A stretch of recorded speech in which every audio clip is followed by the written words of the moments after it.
Mbak Resti itu gak menghargai kamu, Mas.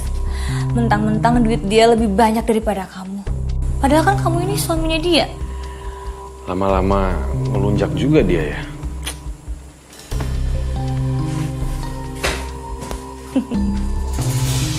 Gampang banget bikin Mas Ardi tuh marah. Belum apa-apa juga udah meledak-meledak. Dasar cowok. Kalau udah egois kayak gitu tuh.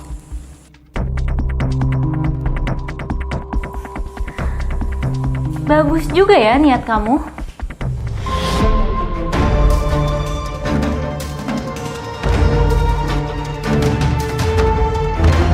Ternyata kamu licik ya. Kamu nusuk aku dari belakang. Padahal aku udah baik banget loh sama kamu. Aku bolehin kamu tinggal di sini.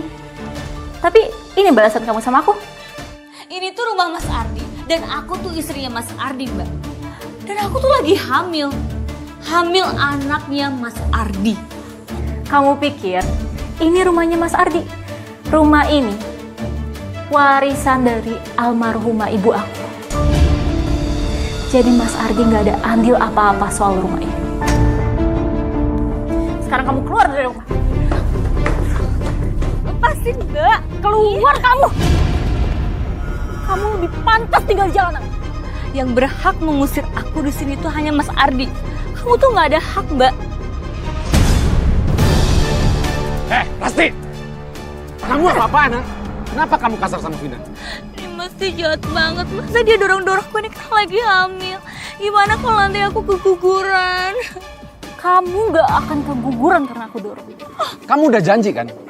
Vina bakalan tinggal di rumah kita sampai dia ngelahirin. Gak, aku berubah pikiran, Mas. Rasti, Vina juga istri aku. Dia butuh tempat yang nyaman sampai dia ngelahirin nanti. Cari tempat lain, jangan di rumah aku. Aku bisa lebih kasar. Kalau istri kamu ini pasti di rumah aku. Itu hari terakhir saya tinggal bersama suami saya, Mbak. Setelah itu, dia memilih pergi bersama istri barunya, Mbak. Setelah itu, setelah mereka sudah tidak ada, apa kamu jadi terbebas dari masalah, Mbak? Itu baru satu masalah yang selesai, Mbak. Setelah itu, ada bencana lagi yang menghampiri hidup saya, Mbak. Ya Allah, Mbak.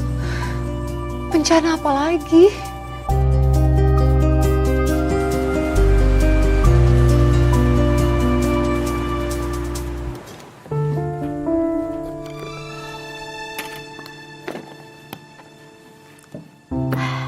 Akhirnya selesai juga.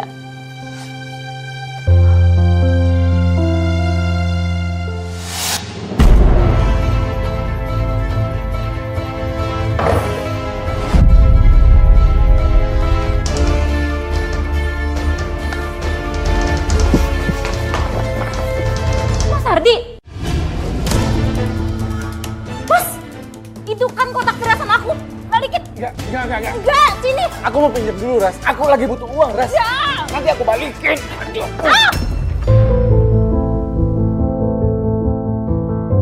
Padahal, Mbak, semua perhiasan itu aku beli dengan uangku sendiri. Hasil keringatku sendiri dari jualan kue, Mbak. Dan ada juga pemberian dari ibuku, Mbak. Itu yang membuat aku sangat sedih.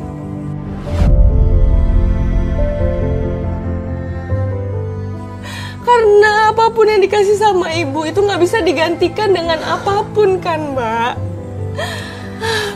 Keterlaluan, Mbak. Tapi, Mbak, maaf. Aku dari tadi mau tanya, Mbak.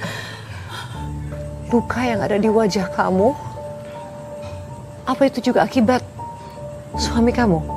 Luka di pelipis saya ini akibat pukulan dari suami saya. Mbak, kamu kenapa nggak lapor polisi, Mbak? Itu udah tindak kekerasan. Belum lagi pencurian yang dia lakukan. Sebetulnya saya ingin sekali lapor polisi, Mbak. Tapi saya itu nggak berdaya. Saya nggak punya saksi. Jadi nggak bisa dilaporkan, Mbak. Setelah itu, suami udah nggak ganggu kehidupan kamu lagi kan, Mbak? Justru setelah itu gangguannya lebih parah, Mbak. Saya didatangi pemilik warung sekitar karena Mas Ardi ngutang dan nggak bayar. Dan yang lebih parahnya, pinjol, Mbak. Mana dia pinjemnya di pinjol ilegal lagi, Mbak. Jadi ditagihnya tuh kasar kayak preman. Permisi. Iya, Mana suami kamu? Hah? Dia meminjam uang di aplikasi kami. Sudah 1 bulan dia nggak bayar. Utang dia 30 juta. suami saya nggak di sini. Dan saya nggak tahu soal utang-utang itu. Kalau gitu ayo ikut. Ikut saya sebagai jaminan. Lepasin saya. Kan saya sudah bilang, saya nggak tahu soal hutang-hutang itu. Enak aja kamu bilang nggak tahu. Kamu istrinya kan? Jadi kamu harus ikut bertanggung jawab. Kalau kamu nggak mau bayar, kamu akan dipermalukan di semua sosmed kamu. Sampai kamu nggak sanggup lagi untuk bertemu dengan orang-orang. Dan semua isi kontak HP suami kamu, itu juga akan tahu. Karena hutang kalian nggak mau bayar. Oke, baik.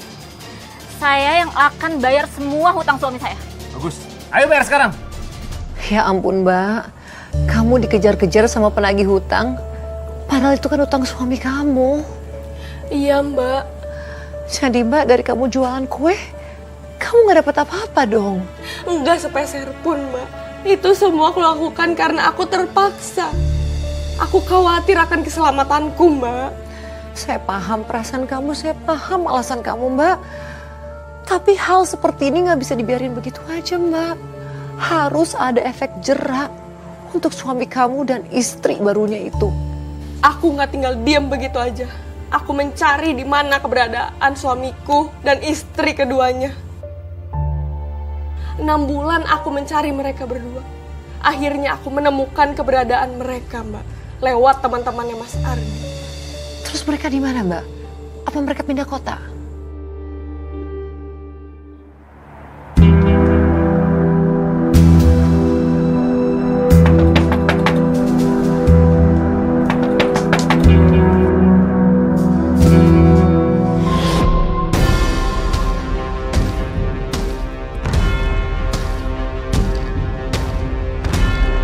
Rasti?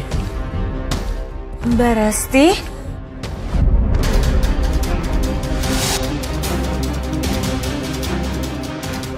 Vina, kamu mending masuk aja ke dalam, urus bayi kita ya.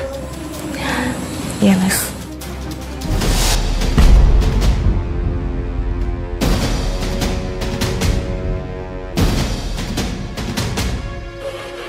Kamu mau apa kesini ya? Bisa ya? Kamu hidup tenang, sementara aku yang tanggung semuanya. Kamu hutang di mana-mana, aku yang tanggung. Kamu bikin nama aku buat bayar hutang kamu. Ini bukan kesalahan aku ya. Justru ini kesalahan kamu. Seandainya kamu nggak ngusir aku sama Vina dari rumah kamu, aku nggak bakalan ngerepotin kamu. Sekarang kamu malah nyalain aku. Kita nggak usah ribut-ribut. Mending sekarang aku sama Vina balik lagi ke rumah kamu. Aku anggap semua masalah ini selesai. Justru sekarang aku mau bawa kamu ke kantor polisi. Ayo ikut aku, Mas. Istri macam apa kamu? Ha? Kamu mau masukin aku ke penjara? Hah? Kamu bener-bener istri nggak tahu diri ya? Kalau aku istri yang nggak tahu diri, terus kamu suami macam apa? Kamu yang udah ngehamilin perempuan lain di luar sana, dan kamu ambil perhiasan aku. Kamu suami macam apa? Kamu mau bahagia sama anak istri kamu silahkan. Tapi kamu buat nama aku buat jaminan semua hutang-hutang kamu. Lihat ya, kamu bakal masuk penjara.